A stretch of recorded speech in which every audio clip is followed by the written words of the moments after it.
The World Beyond the Headlines lecture series is a collaborative project of the University of Chicago Center for International Studies and the International House Global Voices program. Our nationally recognized programming is made possible with support from listeners like you. Secure the future of World Beyond the Headlines programming by making your gift online at alumniservices.uchicago.edu/giving. Please specify World Beyond the Headlines as the area of giving. The World Beyond the Headlines lecture series is supported by the McCormick Foundation, the Norman Wade Harris Fund, and generous contributions from listeners like you.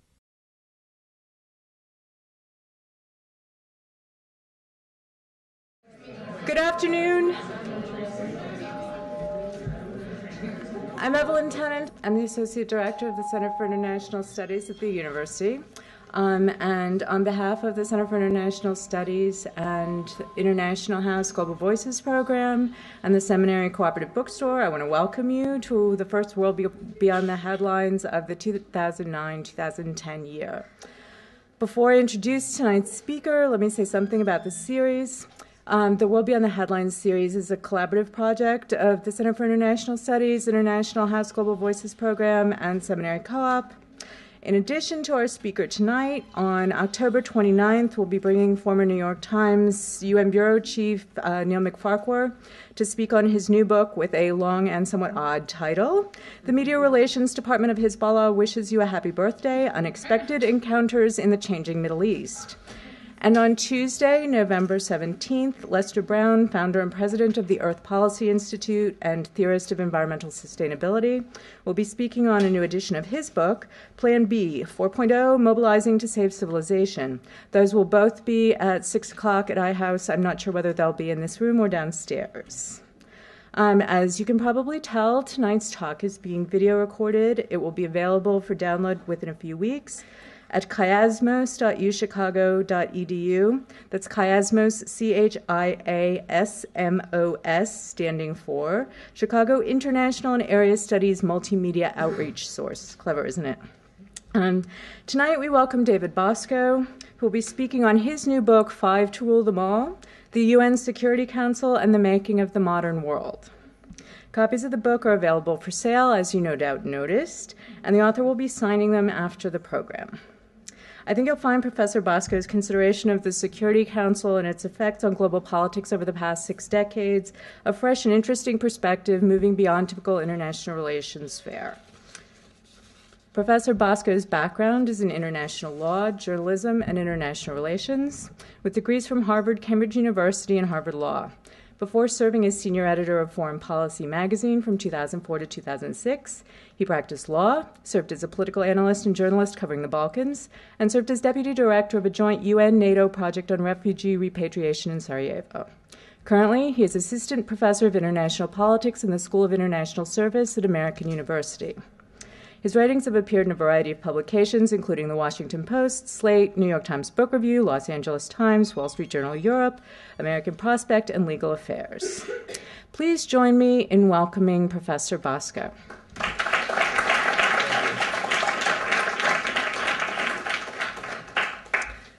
Well, thank you very much for the introduction and for hosting me.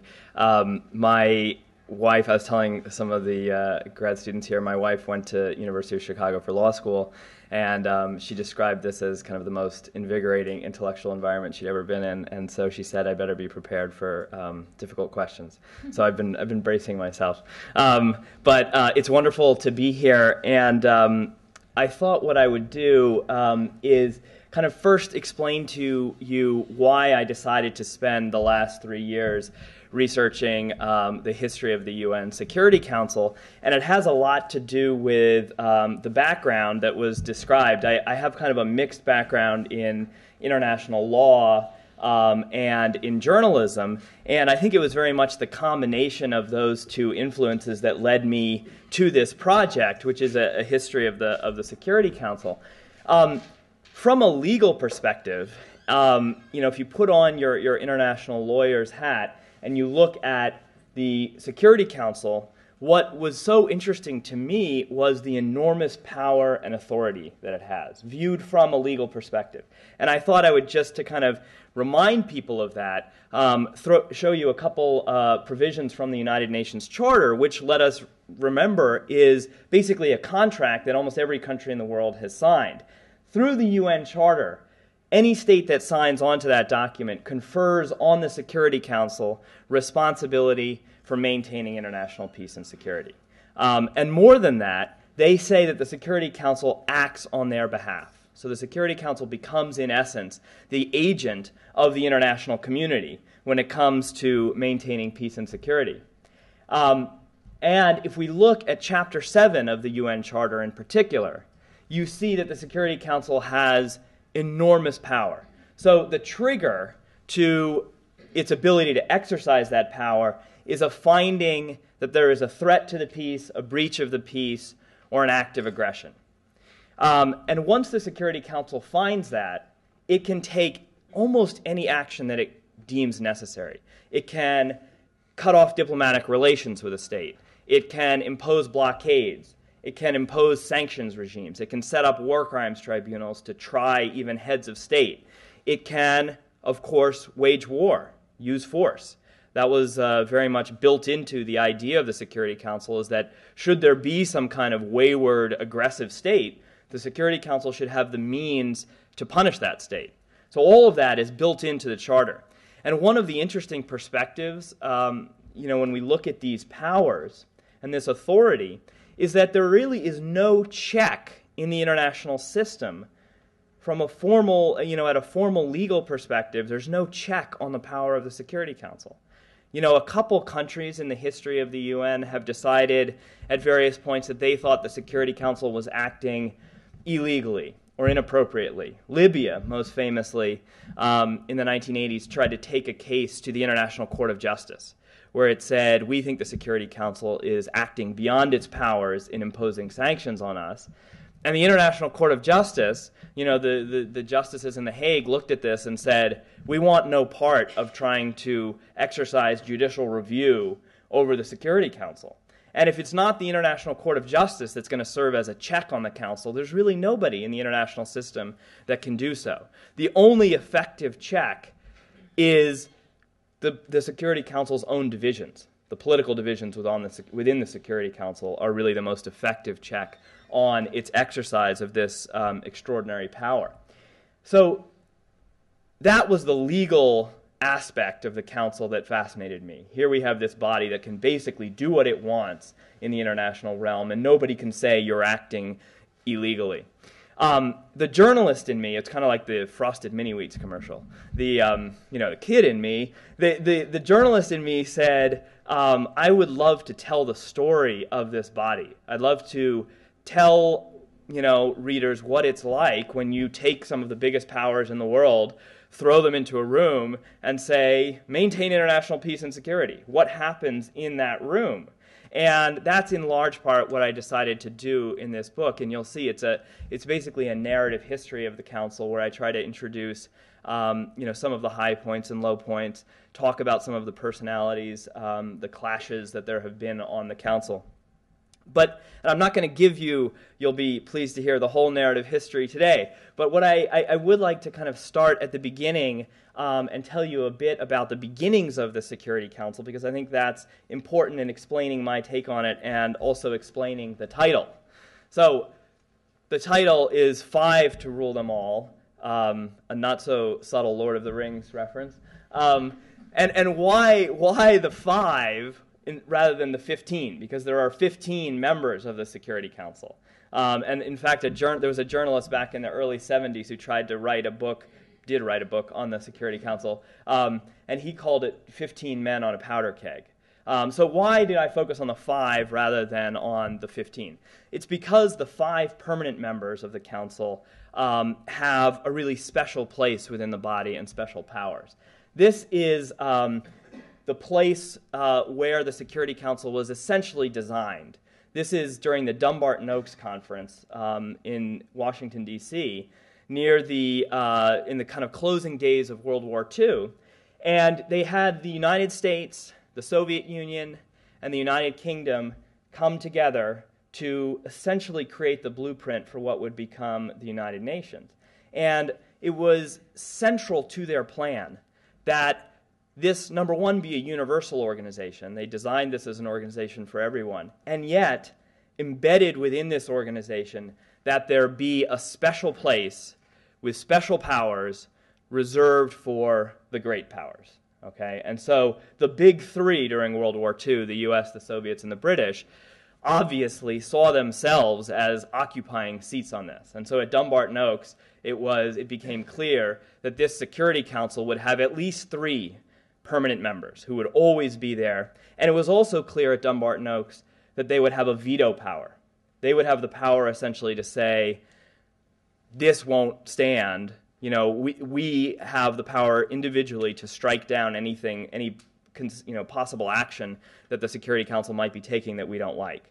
Okay, so that was built into the system at Dumbarton Oaks, although if there are historians of the UN here, you'll know that there was some uncertainty about the veto power that got debated a little bit later on after the Dumbarton Oaks conference. Now, why wasn't the Security Council then just these three major powers? I think they decided, for a couple of reasons, that they needed to expand the council a bit. And this was in part because they realized that eventually they were going to have to sell this organization to the rest of the world. They were going to have to get the rest of the world on board, and I think they realized, much as they might have liked to keep the Security Council, just the 3 of them, that they were going to have to include others. So who else to include? Winston Churchill had an idea, which was that we should include France. Winston Churchill insisted, in fact, that France be elevated back to great power status, that it be given a permanent seat on the Security Council. This, in making that argument, he had to convince Stalin and he had to convince Roosevelt. Stalin said that after World War II, the French would be charming but weak, and that he didn't see any reason why they should be on the Security Council. I'm not sure that French...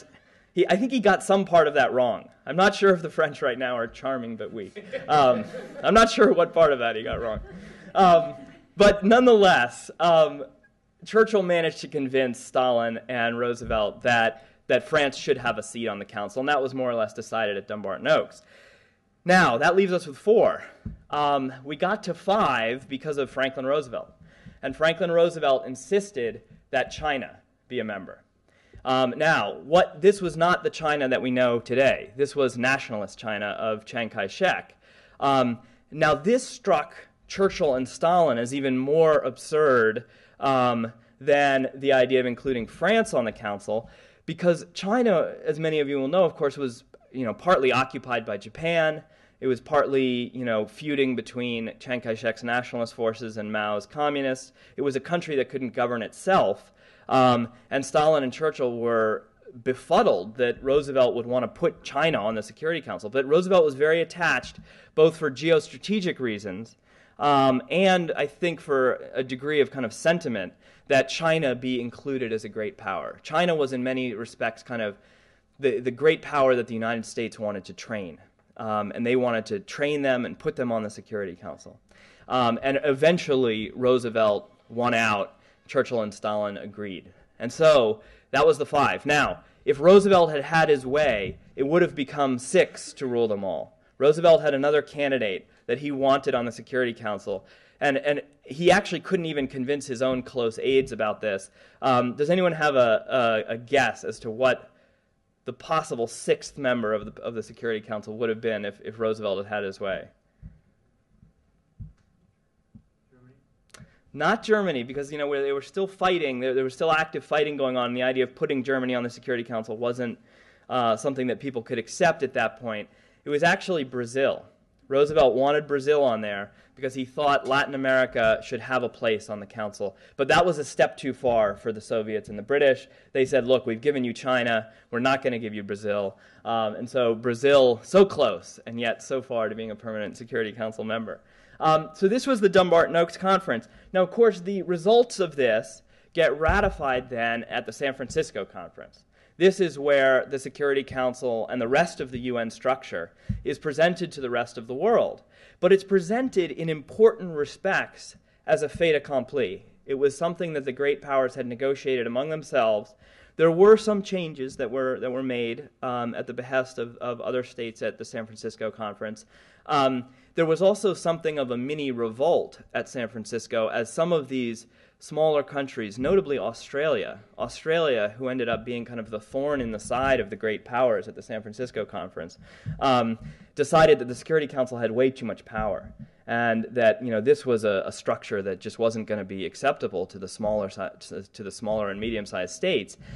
But when it came down to it, what the great powers told this meddlesome Australian diplomat was, either you accept this or we will not have a United Nations.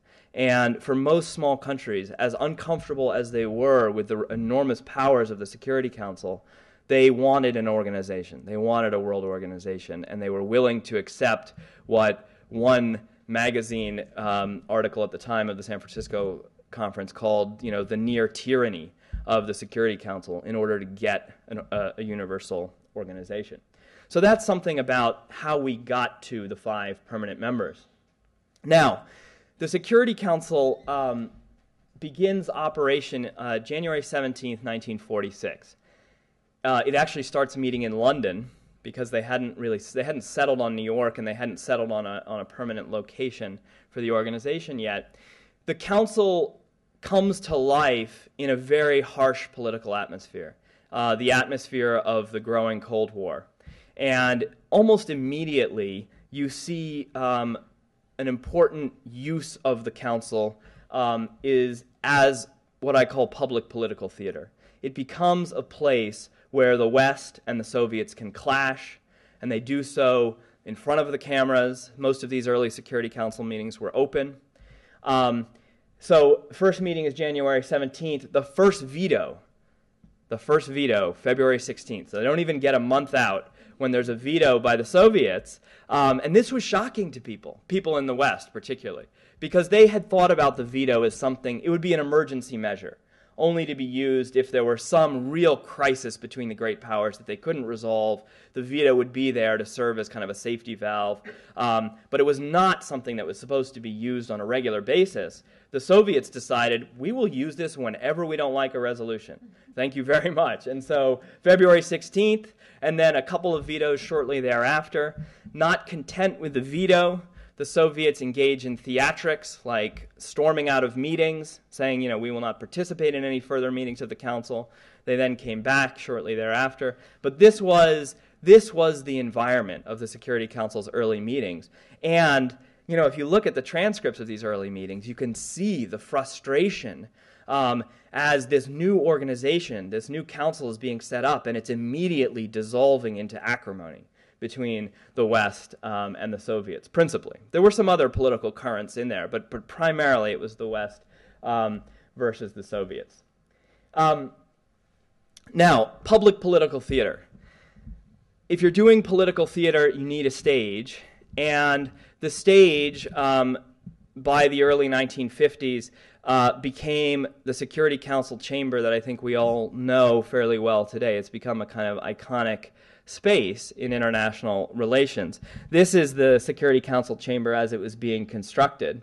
And one of the interesting things that I found in researching this book was a series of very illuminating debates between the architects as they built the Security Council chamber in UN headquarters. They were kind of mixing questions of high politics and political theory with architecture. And basically their question was, okay, this is going to be a space for the great powers to meet. What kind of space would be most conducive to, harmonious interactions? And one of the features, of course, the famous features of the Security Council chamber is the table that you see taking shape here, the horseshoe table. And there was a lot of thought that went into this. Because the idea was, in some of the council's early meetings in temporary spaces, they had just a kind of table like this. And that led to the phenomenon of the diplomats looking out to the cameras, looking out to the audience. And the thought was, this is not a healthy atmosphere because it encourages ambassadors to play to the cameras, to play to the public. Instead, once they got the final chamber designed, they said, let's have a table that encourages them to talk to each other. That's why they picked the horseshoe table. There was also the question of what place the public should have in these meetings. There's a real debate that you find when you look at people who study international organizations between those who think that international organizations should be totally transparent to the public and those who think, well, actually, some things should go on behind the scenes, that actually that's a useful phenomenon. And the architects debated that. There were some architects who wanted to have the public chamber surrounding the table. So on all sides, it would be like stadium seating. You'd have the public on all sides. But several other architects thought that would make it too much like a circus, that it would be better to have kind of the public on one side and let the rest of the room be for the diplomats. And that's what they settled on. This is the chamber, more or less, as it looks today, and I'm sure many of you have seen that in New York. These early meetings of the Security Council in the late 1940s, 1950s, through the parts of the 1960s, were public events. They were televised. They were reported on widely. If you look back, as I did at the newspaper accounts of the Security Council's, first decade or so of existence, always front page news, what was going on in the Security Council, the speeches. This is, just gives you a flavor of the kind of attention that was being paid to the political theater that was going on. These are tourists at Madison Square Garden watching a live Security Council debate. This is the Soviet ambassador, Yakov Malik, who became kind of a public enemy in the United States. And this was during a series of very, very acrimonious debates during the Korean War. As some of you will know, the Soviets had staged another walkout of the Security Council, which allowed the Western powers to pass resolutions in the early stages of the Korean War without the Soviet veto. Then the Soviets stormed back into the Security Council, and there was this weeks-long series of battles between the West and the Soviets about the Korean War, and this is the public kind of watching some of those meetings. Now, public political theater, you need good actors, and the United States, for a number of years, had a very effective actor in Henry Cabot Lodge, who was the ambassador under the Eisenhower administration. I just highlight this incident as an example of using the council as public theater. This was during the U-2 incident, when an American spy plane had been shot down over the Soviet Union.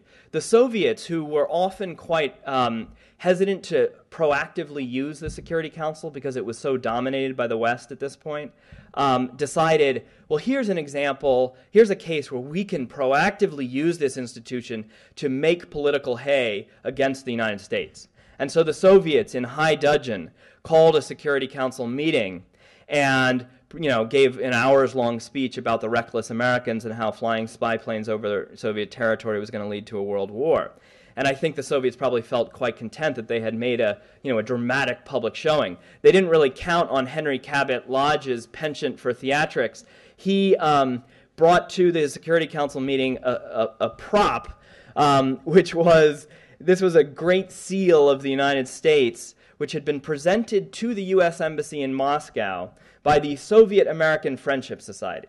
So it was, supposed to be a gift to help, welcome the American diplomats to Moscow. Cabot Lodge brought this to the Security Council meeting, and with a pair of tweezers, showed how deep in this seal the Soviets had embedded an electronic bug. And he took it out during the Security Council meeting, and the point, this of course had nothing to do with the U-2 incident, but the point was, the Soviets spy too. Get off your moral high horse, we all spy.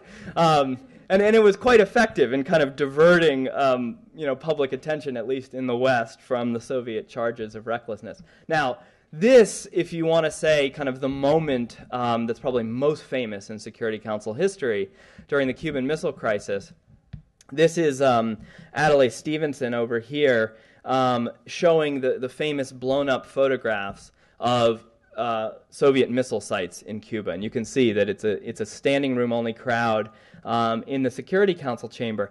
I spend quite a bit of time in the book talking about this incident and giving some of the backstory to it, which is that Adlai Stevenson had to be persuaded by Kennedy and his top advisors to make the case publicly on the Cuban Missile Crisis because he had been burned a few months earlier, during the Bay of Pigs invasion.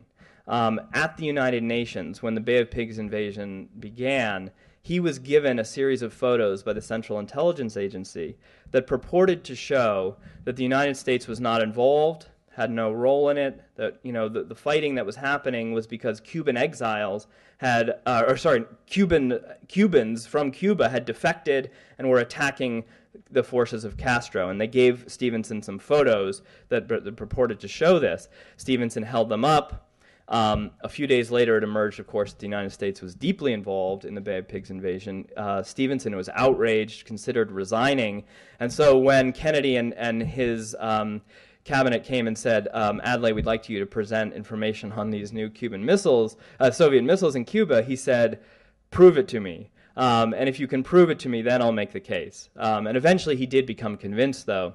And that led up to this moment where he kind of challenges the Soviets. And of course, it's the famous speech where he says, Mr. Ambassador, do you or do you not have missiles in Cuba? Don't wait for the translation. I'll wait here until hell freezes over for your answer. This went down in American diplomatic history as a kind of example of effective public diplomacy. If you ask a lot of American diplomats about this moment, they'll say, this is when the tide turned. We convinced the world about the danger of the Soviet missiles in Cuba. I'm actually somewhat skeptical that it had nearly as powerful effect on world opinion as they thought it did. But nonetheless, it embedded itself in the American diplomatic psyche as a good example of how to use the Security Council. It was not always, although very often the clashes in the Council were the West against the Soviets, that was not always the case. This is a near fistfight that broke out, and for the purpose of the book, I kind of wish it had become a fistfight, between the Soviets and the Chinese in 1973, during the 1973 Middle East War. And you can see in the middle of the kind of scrum there is a Soviet ambassador and the Chinese ambassador. This points up an interesting feature of Security Council history, which is that for many, many years, up till the early 1970s, China was represented on the Council by Taiwan, not by Communist China, by mainland China, because the Americans insisted that Taiwan was a legitimate representative of China. And every year, the State Department would marshal votes in the General Assembly to defeat a resolution that called for the seating of Communist China. When Communist China finally did get on the Security Council in the early 1970s, the currents of international politics had changed considerably, and it was actually China and the Soviet Union that had the worst relations at that point. Some of you will know this period of Sino-Soviet tension. And this kind of thing was a regular feature when the Chinese got onto the Security Council. There would be screaming matches between the Chinese and the Soviets. And it was blessed relief for the Americans, who could kind of sit back, and instead of being yelled at by the Soviets, they could listen to the Soviets and the Chinese yell at each other. That was another example of using the Council to make your case publicly. But, very, very often it was the U.S.-Soviet clash. This is a Time magazine cover from the early 1980s, after the shooting down of the Korean airliner, when the United States again decided to use the Council as a forum for public theater. The U.S. pulled together transcripts that they had picked up of the Soviet planes talking between each other and between ground control as they decided whether or not to shoot down this civilian airliner. And the U.S. made quite a show of that at the Security Council. Now, this feeling that political theater is the way to use the Security Council, or it's an effective way to use it, of course led the Bush administration to send Colin Powell up there during the debate that led up to the Iraq War. And if you look back at what the Bush administration was saying internally and debating, several officials said, we want our Adlai Stevenson moment. We want our moment in the Security Council to convince the world, just as Adlai Stevenson purportedly convinced the world during the Cuban Missile Crisis. And they got their Adlai Stevenson moment. Of course, it was the wrong one. It was the Bay of Pigs moment rather than the Cuban Missile Crisis moment. But this just goes to show how deep the idea of using the council as political theater runs. Now, there's another reality, there's another side of what the Security Council does, and that is that it's essentially a smoke-filled back room where the major powers can debate issues and hash out compromises. And this use of the Security Council as something quite different from political theater, as instead a quiet place for negotiations, is, I would say, becoming a more salient feature of what the Security Council does. And in part, this is because of architecture, again.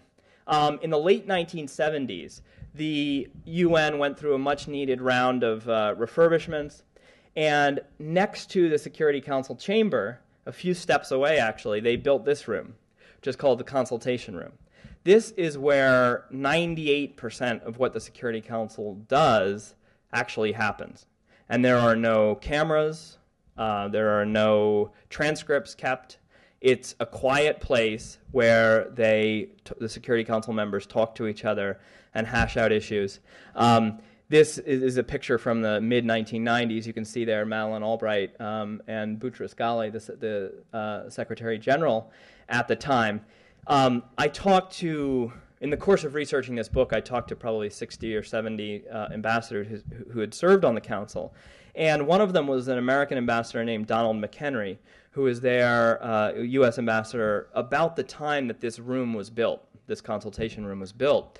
And he told me about an incident that, to his mind, showed the value of the room and how it changed Security Council deliberations.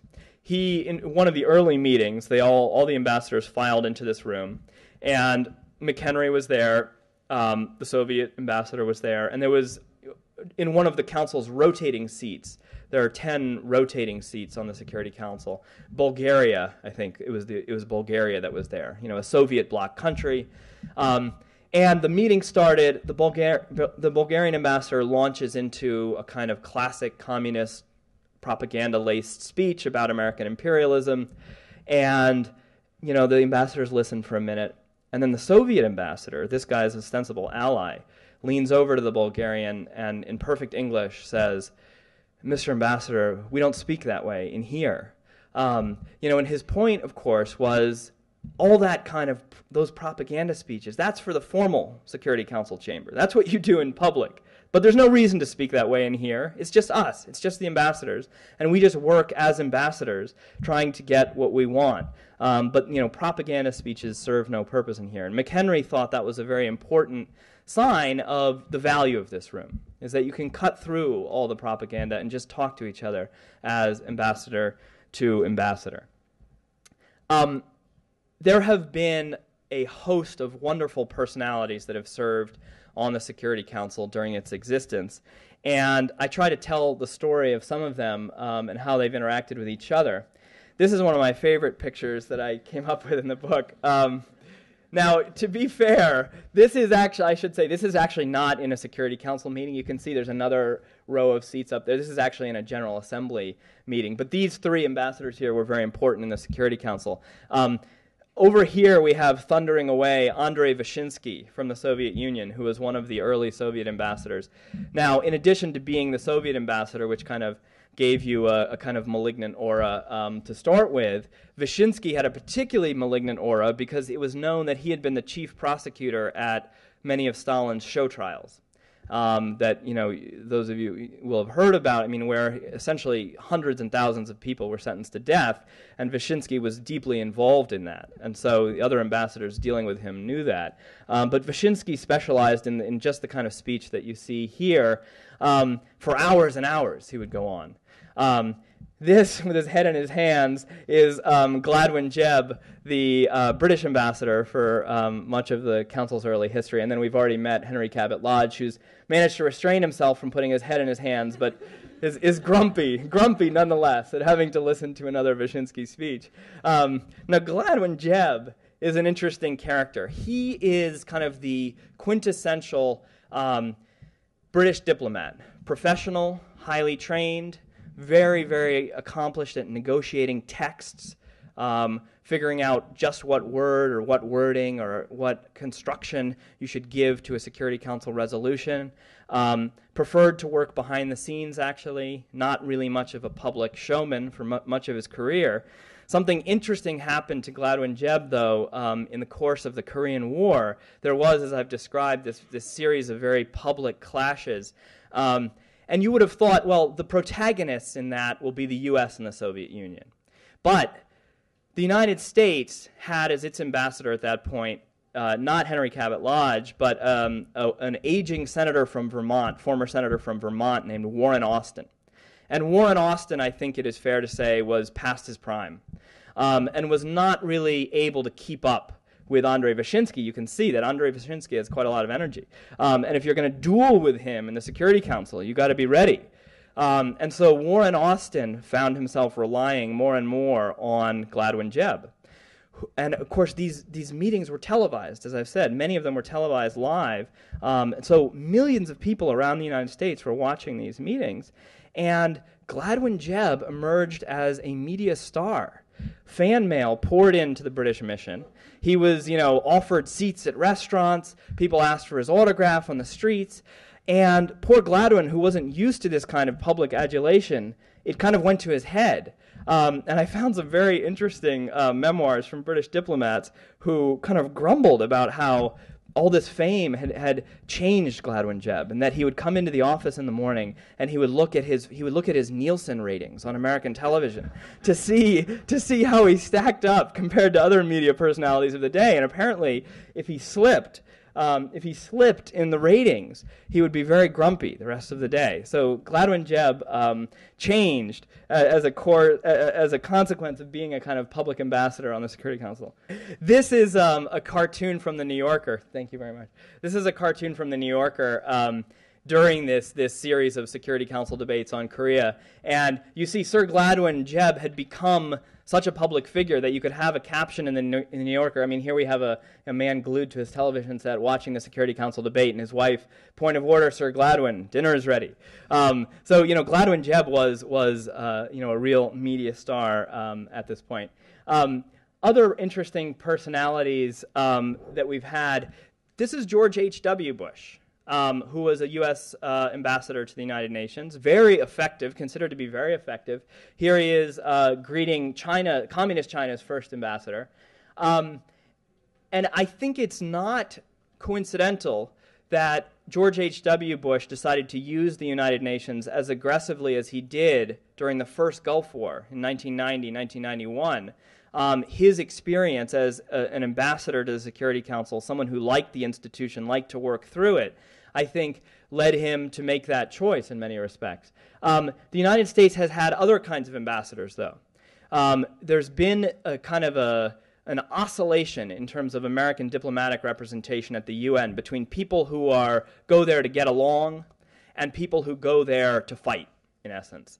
And this is Jeane Kirkpatrick, who was an ambassador during the early Reagan administration, who very much was sent there to fight, to point out the dysfunctionality of the UN.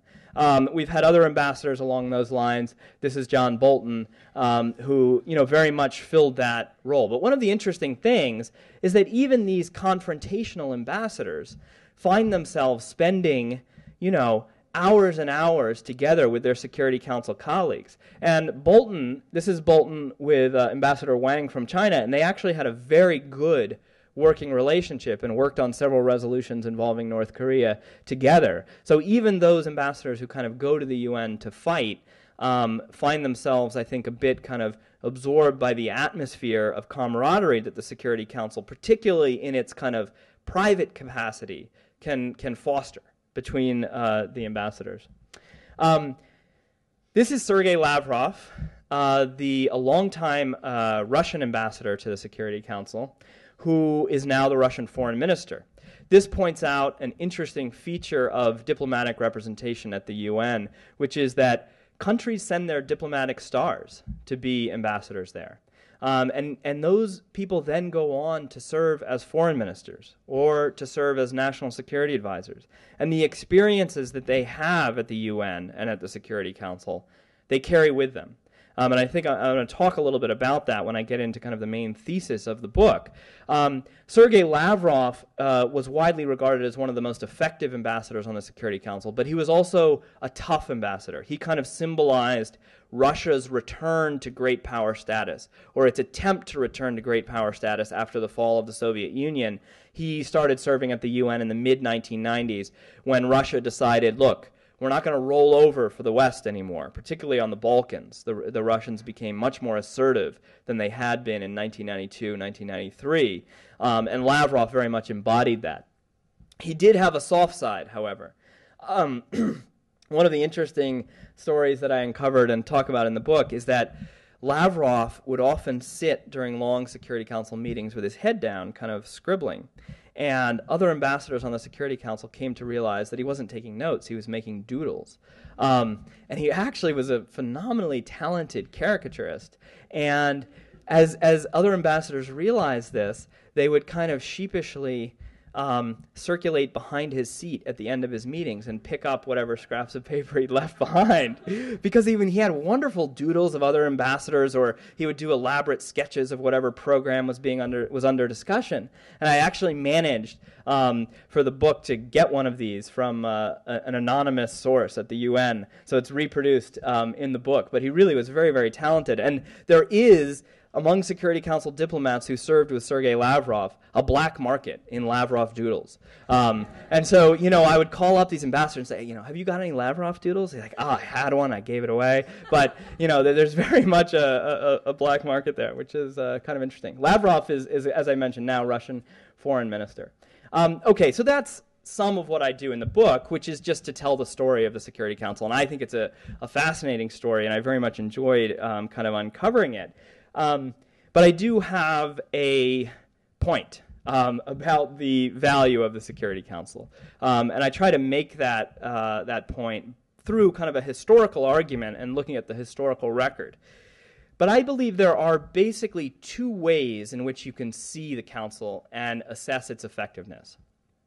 And the first way, I would say, is what I call the governance function. And this is probably the function that, if you take the UN Charter seriously, this is the function that you would say, yeah, this is how we should assess the Security Council. We should decide whether the Security Council is effectively maintaining international peace and security. That's what the UN Charter calls on it to do. And what does that mean in today's world? What does maintaining peace and security mean? It means stopping atrocities in Darfur. It means stopping nuclear proliferation. Iran and North Korea obviously being key cases right now. Stopping ethnic cleansing in the Balkans, that was, of course, a key challenge during the 1990s. Subduing piracy. The Council has grappled with the question of piracy off the Somali coast, passed several resolutions on that. Sexual violence in Congo, Secretary of State Clinton chaired a meeting of the Security Council just a few days ago that dealt with this issue. Terrorist financing. After 9/11, the Security Council has become quite involved in issues of making sure that countries are doing everything they can to stop terrorists from getting funds. And you could add a half dozen other challenges here. But these are the challenges that the Security Council faces in terms of maintaining international peace and security. And I think the record bears looking at. And I think, particularly if you look at the Security Council since the end of the Cold War, and it's gone through something of a renaissance after the Cold War ended, you see that the Security Council has tried a number of things to accomplish this mission, this governance function, this maintaining of peace and security. It has launched nearly a dozen peacekeeping missions. It has started war crimes investigations, set up special courts that have tried sitting heads of state in some cases. It has imposed sanctions on, I believe, 10 countries since the end of the Cold War, and it's increasingly trying to use what it calls smart sanctions that are, targeted on certain individuals. So, for example, if you are a Sudanese minister involved in atrocities in Darfur, the Security Council will pass a resolution saying you may not travel outside of Sudan and any assets that you have abroad must be frozen. Those are what they refer to as smart sanctions. And increasingly, it's gotten into the business of essentially telling countries what kind of legislation they need to enact as regards issues like terrorist financing and control of weapons of mass destruction and material that could be used for WMD. So the Security Council has been active in trying to figure out how to maintain international peace and security, figuring out what tools it can use. But when we ask how much success has it had, I think you must say that it has not had a great deal of success. On many of these issues, the Security Council has failed. In the Balkans during the mid-1990s, the peacekeeping mission it launched was really a complete failure. In Darfur, its action has been totally inadequate. It has not stopped countries from acquiring nuclear weapons. It passed resolutions condemning India and Pakistan for their nuclear tests in the 1990s. The countries simply ignored them. North Korea has gone nuclear. Iran is, to my mind, headed that way and unlikely to be stopped by the Security Council. Piracy continues. Basically, from a governance standpoint, the Security Council has failed. And one reason that it's failed is that everything that comes out of the Security Council is a lowest common denominator compromise between the major powers. For example, and we'll just look at the question of sanctions on Iran. You've got to get a sanctions regime that will, the United States, the UK, and France will support, but you've got to get one that Russia and China will support. And Russia and China have very strong economic linkages with Iran. They see Iran as an important partner in their economic development. And they are simply not going to enact the kinds of sanctions that the West would like to enact that really might change the mind of Tehran. Or on Sudan, on Darfur. China has lucrative energy deals, weapons deals with the Sudanese government, and that is one of the things that has caused the Security Council to be so slow and so inadequate in responding to the atrocities there. So you have this lowest common denominator approach, and the veto here is a significant obstacle. Because, if you could just do something on the Security Council without having to get the Russians on board or having to get the Chinese on board, you could do a lot more, you would think, on a lot of these issues. But the veto is there. The veto is there. Now, there's another way to see the Security Council. And I think this other vision yields a more positive view of the Security Council and its effectiveness. This is what I call the concert function. And here, we don't ask, how has the Security Council solved all these problems out there? That's not the metric that we use. The metric that we use instead is, how has the Security Council affected relations between its permanent members? How are U.S.-Russian relations different because of the fact that these countries serve together on the Security Council, or Russia-Chinese relations, or UK-France, or any combination thereof? Does serving together on the Security Council change their relations, and does it offer the big powers tools that are important in managing their relations? That's the question. And I think it does. And what I'm referring to here is the Security Council as a loose concert of the major powers. Now, what is a concert? We've heard of the concert of Europe. A loose concert it's basically a consensus-based collection of states, collection of powerful states. And so when I say consensus-based, that means everything it does has to be, with the support of all the members of that concert. So the veto here is not a problem. That's in effect the essence of a concert model. It prioritizes informal negotiations rather than formal action, and its primary goal, is avoidance of conflict among the concert members. So it's focused on keeping peace between the big powers. It's not focused on all these other problems out there that I've talked about. And I think you can see that there are a number of benefits that the Security Council has provided, if you look back historically, in this concert mode. First of all, it's simply increased contact between the major powers. They negotiate with each other on a daily basis on dozens of issues that are before the Security Council. They're in touch with each other much more regularly because of that than they might be otherwise. And I went back, I was interested to try to provide some empirical basis for this, and I went back and tabulated where U.S. Secretaries of State have traveled in the last, since the end of the Cold War, in essence. And I went back and looked at the official travels of U.S. Secretaries of State. And I wanted to say, do they travel more to the other members of the Permanent Five on the Security Council than they do to other major powers? And so I looked at Japan, Germany, Brazil, and India, indisputably major powers, but that do not have permanent seats on the Security Council. And what I found is that U.S. Secretaries of State have traveled twice as often to other members of the P5 than to these other four major powers. So that's suggestive that the Security Council is serving as a mechanism for deepening the linkages between the permanent members. The Council has served as an important quiet space for the great powers to try to extricate themselves from crises. And here in the book, I spend some time looking at the Berlin blockade in 1948. So even in the kind of height of the Cold War, what the Security Council did is it served as a place where the U.S. and the Soviets, which were already, they already had high-level representatives at the Security Council. They had a quiet meeting on the margins of a Security Council meeting where the U.S. and the Soviet ambassador chatted about the Berlin blockade, sent each other important signals about what each country's stance was, and over the course of several months, they negotiated, in essence, their way out of the Berlin blockade, which might have led to a military clash between the U.S. and the Soviets. In its concert function, the Security Council can serve an important delay mechanism. It simply slows down the pace of events. And here I would highlight the Cuban Missile Crisis, where the Security Council didn't do anything formally. It passed no resolutions. It didn't solve that crisis through formal action.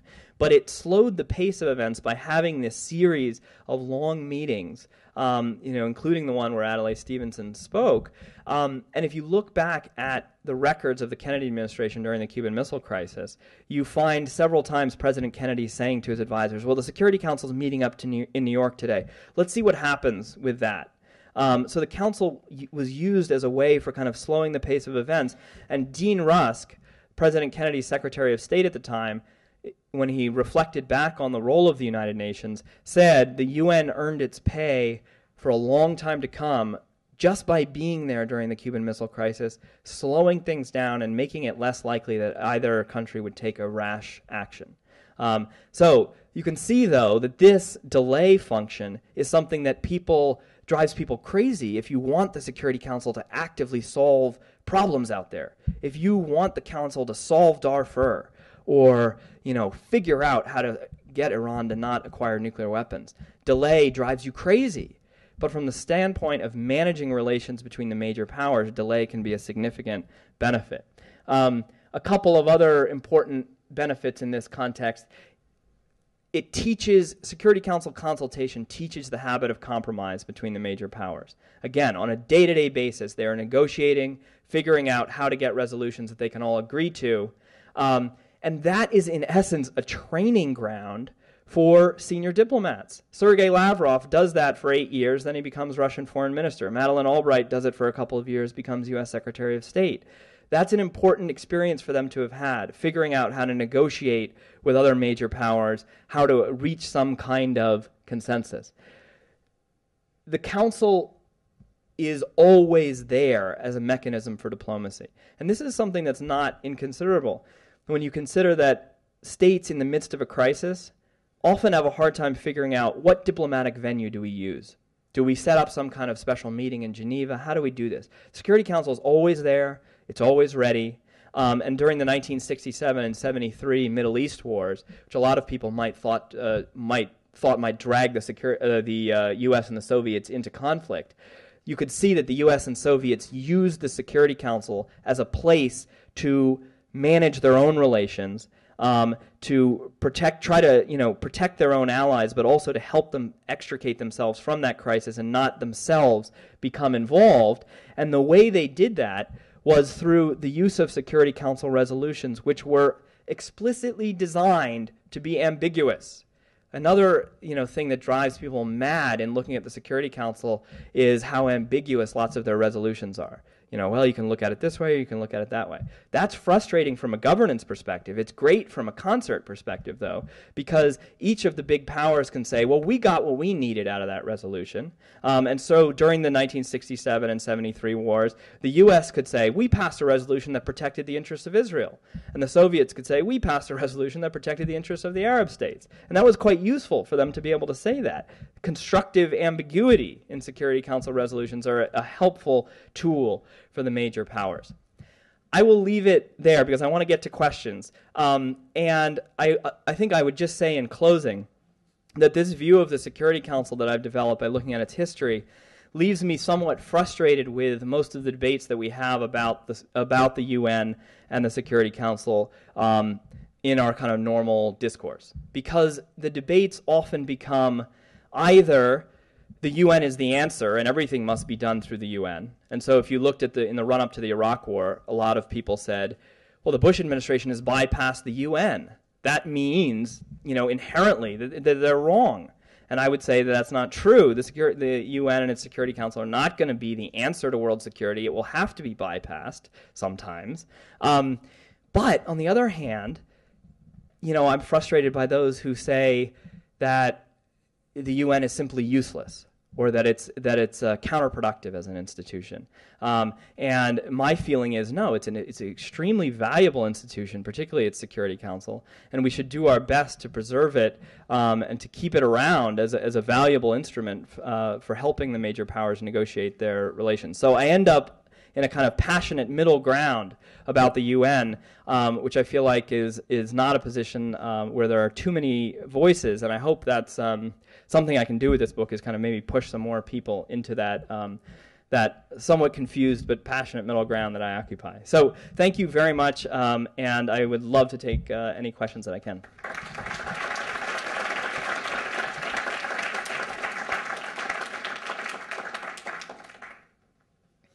Please. I've seen posters around campus that suggest that John Bolton will be speaking on October 13th. Oh, good. I think at 7 p.m. in Mandel Hall. Do you have any suggested questions for people who might want to go hear him talk?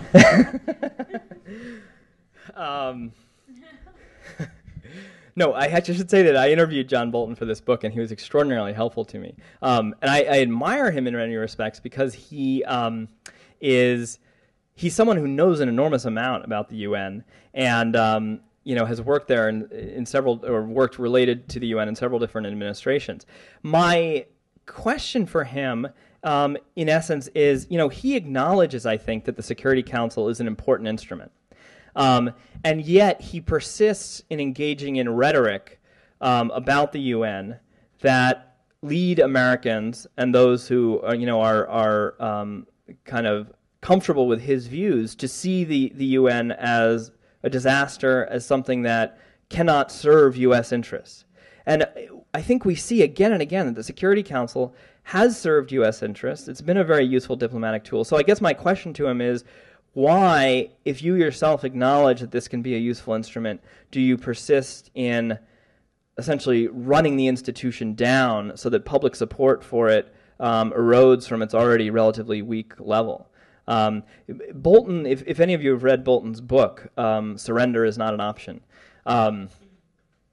it's a fascinating book in that most of his book is a kind of takedown of the UN with lots of mocking of UN diplomacy and other diplomats, particularly European diplomats. If you're a European diplomat and you run into John Bolton, he's going to have some frosty words for you. But his book is also somewhat schizophrenic in that there's a chapter in there where he very dispassionately talks about the different interests of the major powers and talks about, areas of agreement and areas of disagreement. And I think that's what the Security Council is useful for, is kind of exploring those areas of possible agreement and compromise between the major powers. So I think what Bolton is actually doing is playing to the conservative base. And that actually, I think, in his capacity as a diplomat and as a kind of hard-headed analyst of international affairs, he understands the utility of this. And I wish he would stop kind of eroding public support for the institution. Yeah. Yes, thank you. I was curious about the use of the veto, in particular in the post-Cold War period in the UN Security Council, and I was curious, amongst the 5 members, if there were 1 or 2 or all of them used the veto to a certain amount, or France never uses their veto or what have you. Right. And if so, within that pattern, if what if the United States used the veto 500% more than the member, did you identify patterns within that use? Or I'm just curious if you could talk about that. Yeah. So the question is about the use of post-Cold War use of the veto in the Security Council, and there are a couple interesting features. Number one, the veto has become much less common in the post-Cold War era. If you look at the number of vetoes exercised, there's a fairly sharp drop-off after 1990. However, the Security Council member that uses the veto most is the United States, and that has been true since the early 1970s. The Americans used the veto for the first time in the early 1970s. Up till that point, they'd never used the veto. And that, in large part, reflected the fact that they could always control the agenda of the Security Council and never be in the position of having to exercise the veto. They kind of lost that control as you got a lot of states from the non-aligned movement who came onto the Security Council as rotating members, very hostile to the Americans, and they kind of lost control of the agenda. So the U.S. uses the veto most. It's primarily on questions regarding Israel. The U.S. Uses it to veto resolutions that it thinks are unbalanced, that do not adequately present the Israeli side of things. That has led a lot of Security Council members and others at the UN to grumble that Israel is kind of the 6th permanent member of the Security Council. And it's good that they're the 6th permanent member because they're never going to be elected as a member to the Security Council. They would have to get through the General Assembly, and that will almost certainly not happen. So the U.S. uses it most. The Russians have used it on occasion. The Chinese have used it on rare occasions, primarily having to do with Taiwan. And anything that kind of smacks of Taiwan, the Chinese will be willing to use the veto.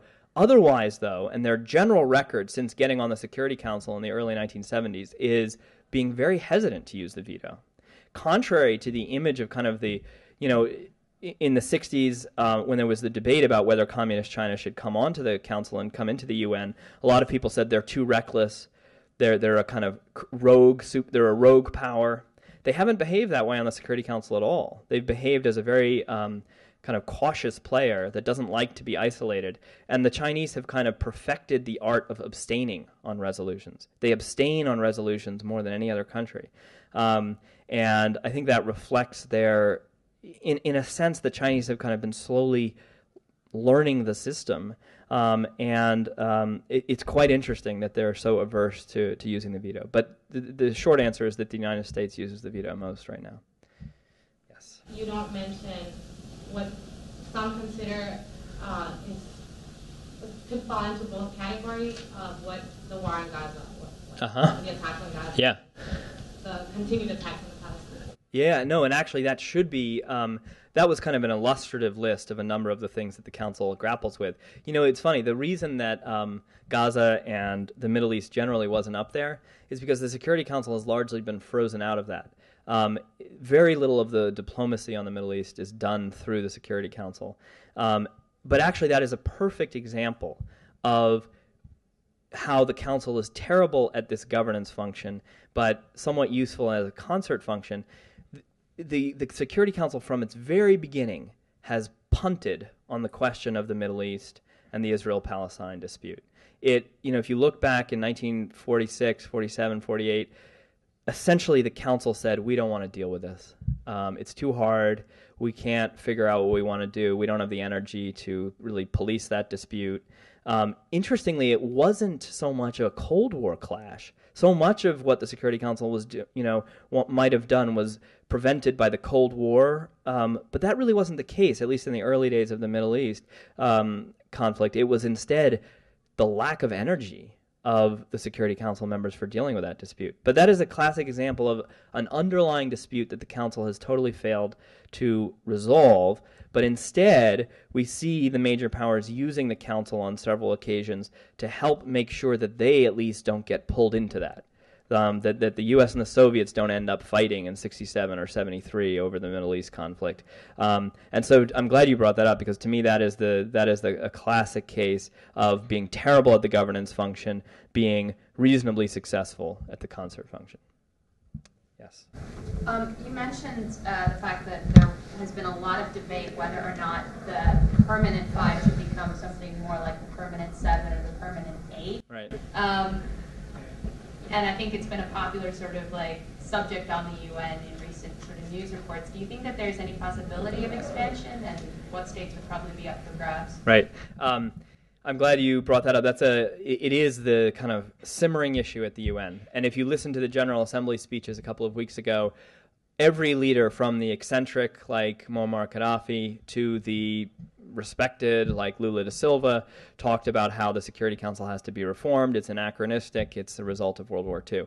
The situation, though, is that the General Assembly can't decide on how it wants to reform the Council. There's a sharp division between what's called the G4, which is kind of the group of the most likely new permanent members, Germany, India, Brazil, and Japan. And then you've got another group of countries that basically don't want the G4 to get permanent seats. So you've got Pakistan. Pakistan doesn't want India on there. You've got Argentina, which doesn't want Brazil on there. And so basically the General Assembly can't get together on a plan. If they could, and you'll never get unanimity, but if you could get a strong element of the General Assembly behind a plan, I think the current Security Council members, even though they formally could stop any plan, they would be hard-pressed to actually do that because they've all been on the record talking about how the Security Council needs to be revised. In the book, I end up being quite skeptical about Security Council expansion, not because I don't like the idea of expansion. I think Japan should be there. I think Brazil should be there. I think India should be there. In my fantasy, if I had a fantasy league Security Council, I would push the British and the French into a European Union seat, which would also give a voice to Germany. But good luck trying to take the Security Council away from France. That is one issue they will not surrender on. Sorry. So that would be my fantasy. That would be my fantasy Security Council. The problem is the reality of UN politics is that you have to get any reform through the General Assembly. You have to get 2/3 of the General Assembly. And before, if countries, most small, medium-sized countries don't like the idea of big permanent members anyway, and if they're going to allow new permanent members, they're going to insist on 6, 8 new rotating seats. And then my fear is that we're at a council of 26, maybe even 30 members. And the question then becomes, do we risk losing that concert benefit that I've talked about? Does it stop being a kind of comfortable place for big power diplomacy at 30 members? And if so, I'm already quite gloomy about the prospects of the Security Council as a governance body. Do we then take away from the Council kind of the one useful thing that it does? That's my fear. But in theory, if you could do it without kind of having the Security Council bloat, I would want to add the other major powers, because then you can expand that concert benefit to the other major powers. That would be fantastic if we could do that. But the realities are difficult on the voting front. Sir. Could you comment on the role and accomplishments of the non-permanent members? Yes. And I think one of the criticisms, and I think it's partly justified, that I'll get for this book is that it really focuses on the permanent members to the exclusion of the non-permanent members. Obviously, I do talk about them in the book. But they have a hard time exerting influence on the Council in any kind of sustained way, because they come on for 2-year stints. And it often takes these countries a while to get up to speed on what the Security Council is doing. The Security Council has an agenda that is jam-packed, and often you have to be very, very conversant with Security Council procedure and what the Security Council has done in the past. And you get a lot of countries that come on as non-permanent members. They're small. They have to often double their staff in New York to deal with being on the Security Council. And so a lot of small countries that come onto the Council find themselves scrambling kind of to catch up. And 2 years isn't a long time. I traveled with the Security Council to Darfur and to Congo and some other places in the course of researching this book. And as we were kind of jetting across the African continent, I was sitting next to one of the non-permanent members who will go unnamed. But, from a small country, and he kind of turned to me and he said, sometimes I wonder what we're doing on the Security Council, what we can really contribute to it. I think sometimes non-permanent members find themselves in that position. But when you get, Canada's on there, when you get Japan, Brazil, India, they can be effective, very effective members of the council. And on a lot of disputes, they can become central players. But they're only there for that short period, and then they're gone. And so, they sometimes kind of ruefully refer to themselves as tourists on the council. They come on and then they're gone. I would love to see the General Assembly get more serious about possibly re-electing members. In essence, I think we should use these non-permanent seats that we have to get some of the major players on the council on a more regular basis, instead of just having it rotate between members who really can contribute very little. One of the stories I tell in the book is during the Rwandan genocide. One of the many perversities of that episode was that the government committing the genocide had a seat on the Security Council at the time and was privy to all the internal deliberations of the Security Council. If we look at the countries that are coming on to the Security Council, likely in this next round, we have Bosnia and Herzegovina. From a symbolic perspective, I love the fact that Bosnia is going to be on the council because it kind of symbolizes their return from being a war-torn place, but how effectively can they really contribute to what the Security Council does? We have Lebanon coming on, which may be in a political crisis of its own soon. So I think the non-permanent members have been somewhat limited in what they can do. That is not to say that in certain episodes, certain incidents on certain issues, they can become quite influential. And their votes at sometimes can matter a lot. And many of you will remember the kind of chase for votes that went on in the run-up to the Iraq War, where you had the U.S. and France kind of chasing after all these smaller countries on the Security Council to try to get their votes. But that kind of situation is relatively unusual. So, yeah. I think you make a really good case for why governance is difficult because of the veto and because of this need to pursue the least common denominator solutions. Yeah. I mean, do you have ideas and prescriptions for how they could be better at governance in situations like that, or is that not even a place for that? Right. Prefer it that way. Well, actually, I mean, I think that there are some mechanisms that could be used to make the council somewhat more effective in this governance role. One of the things that I would like to see done is to have the Military Staff Committee, which is something of a relic. The original idea of the UN Charter was that for any military operation that the UN was going to undertake, you would have the chiefs of staff of the 5 permanent members meet in this Military Staff Committee and basically design the military operation. That never came into existence. I mean, it formally exists still. They actually meet once a month and they sit down and they say, we have met, and then they adjourn, and that's all they do. But I would like to see that become an actual functioning feature of the Security Council, because it would help to inject some military reality and military expertise into many of these missions that the council launches. I was in Darfur and Congo with the Security Council. It doesn't take very long being there to see how militarily infeasible some of these peacekeeping operations are. And if you had, an actual military staff committee that was contributing planning, that was saying, okay, what cargo planes can we get? What kind of military structure do we need to have an effective peacekeeping mission? I think that would help. That would help the council, because right now what you do, the council authorizes a peacekeeping mission, hands it off to the UN bureaucracy, and the UN bureaucracy kind of manages it on a day-to-day basis, which kind of gives the Security Council plausible deniability, and it can kind of absent itself from the day-to-day running of these operations. I think you should force the Security Council to be more involved in the day-to-day running, and it would force them to make more reasonable decisions.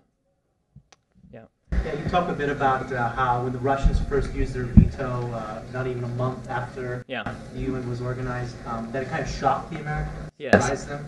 I wonder if you could provide a bit more context about that. Like, was there not some kind of gentleman's agreement, we'll use it only rarely? Well, there was, in fact, an agreement. The at Yalta, where they negotiated some of the details about how the Security Council would operate. There was what they called the Yalta formula on the veto, and it said that the veto should only be used on issues of substance, not on issues of procedure, and it said that it should be used rarely.